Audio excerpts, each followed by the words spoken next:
போன்று நம்ம வீடு ஒரு அமைதியான ஒரு மனதுக்கு இதமளிக்கக்கூடிய ஒரு வீடாக இருக்கணும் என்று கேட்டால் நாங்கள் ஒரு சில வேலைகளை செய்யணும்.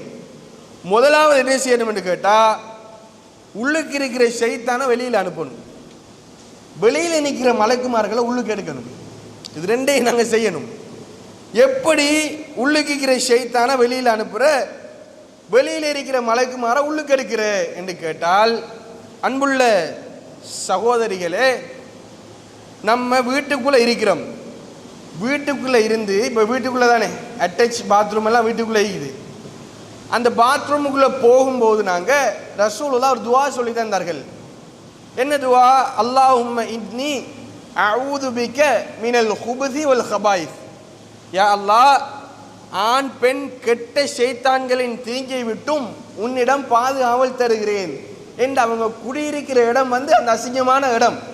அப்போ அந்த பாதுகாவலுக்காக வேண்டி முந்தைய ஒரு காலம் இருந்துச்சு பாருங்க.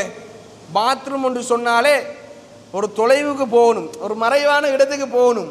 கூடத்தை எடுத்துக்கொண்டு அல்லது ஒரு மறைவான இடத்துக்கு போய் என்ன செய்வோம், அதாவது அந்த இயற்கை தேவைகளை நிறைவேற்றுவோம்.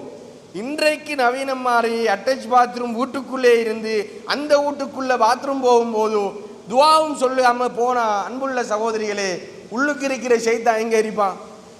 உள்ளுக்கு தான் இருப்பான். அப்போ இதை நாங்கள் கண்டிப்பாக பேணணும். என்ன செய்யணும் என்று கேட்டால், எவ்வளவு செலவழிக்கிறோம்? உதாரணத்துக்கு ஒரு கேக் கோர்ஸுக்கு எவ்வளோ செலவழிக்கிறோம்? சும்மா இருந்து வீட்டை இருந்துட்டு ஒன்றுமே இல்லை, ஒரு கேக் கோர்ஸ், ஒரு தையல் தேவையில்லை என்று சொல்லவில்லை, தேவையானதுக்கு படிக்கணும்.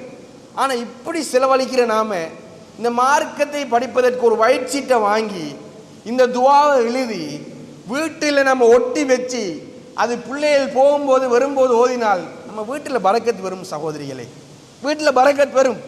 நீங்கள் பாருங்க, உங்கள் வீட்டில் ஒரு சில பிரச்சனைகள் நடந்தால் அந்த பிரச்சனைகளுக்கு சில வேளை ஷைத்தான் உள்ளுக்கு இருந்து ஊசலாட்டுவதுதான் காரணமாக இருக்கும். நான் சொல்லுகின்ற ஒரு சில விடயங்களை இன்றையிலிருந்து அமுல்படுத்தினீர்கள் என்று சொன்னால் நிச்சயமாக அல்லாஹ் தஆலா மன நிம்மதியான ஒரு வாழ்க்கையை தருவான். நீங்கள் நினைப்பீர்கள், ஷைத்தான் என்ன சத்தமாக ஒரு பிள்ளை தானே பெருங்கனாட்டு படுத்துது, கணவர் தானே மூஞ்ச தூக்கி பிடிச்சி வச்சுட்டு இருக்கிறாரு, இப்படி நினைப்பீர்கள். அது ஷைத்தானுடைய காரணம் தான். ஷைத்தான் தான் இதுக்கு மிகப்பெரிய ஒரு காரணம். அவன் தான் இப்படியான சில செயல்களை மாற்றி அமைக்க வைப்பான். அல்லாஹ் தஆலா கொடுக்கின்ற தண்டனை அது. அந்த வீடு இஸ்லாமிய மயப்படுத்தப்பட்ட வீடாக இல்லை என்று சொன்னால் அல்லாஹ் தஆலா கொடுக்கின்ற மிகப்பெரிய ஒரு தண்டனை அது.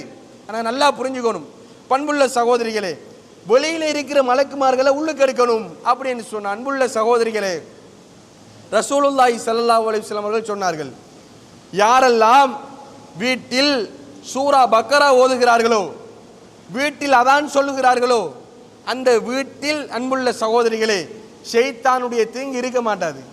அப்போ சூரா பக்கரா, அன்புள்ள சகோதரி, சூரா பக்கரா விடுங்க. எப்போ சத்தம் போட்டு நம்ம குர்ஆன் ஓதினது, இதெல்லாம் நம்ம ஒரு பெரிய பொருட்படுத்துறது இல்லை. இந்த ஹதீஸ் எல்லாம் ஒரு சிம்பிளான ஹதீஸாக மாறிவிட்டது. அன்புள்ள சகோதரிகளே, வீட்டுக்குள்ள நுழையும் போது எவரொருவர் ரசூலுல்லாஹ் சொன்னார்கள் பிஸ்மில்லா அப்படி என்று சொல்லி வாராரோ, அப்போது ஷைத்தான் சொல்லுவானாம், இன்றைக்கு நம்ம இந்த வீட்டில் தங்க இயலாது. ஒரு பிஸ்மில்லான்னு சொல்லிட்டு வீட்டுக்குள்ள வாரார். அப்ப ஷைத்தான் சொல்லுவானாம், இன்றைக்கு இந்த வீட்டுக்குள்ள தங்க இயலாது, நம்மளுக்கு எலவுட் இல்லை அப்படின்னு சொல்லி ஷைத்தான் மற்ற ஷைத்தான்களிடத்தில் பேசுவான். எவரொருவர் இரவு சாப்பிடுகின்ற வேளை பிஸ்மில்லா அப்படி என்று சொல்லி சாப்பிடுகிறாரோ, ஷைத்தான் சொல்லுவானாம், இன்றைக்கு நம்மளுக்கு சாப்பாடும் இந்த வீட்டில் இல்லை அப்படி என்று சொல்லி ஷைத்தான் சொல்லுவானாம். அப்போ ஒரு மனிதனுடைய அடிப்படை தேவை என்ன? வீடு, அவன் வசிக்கணும். ரெண்டாவது என்ன?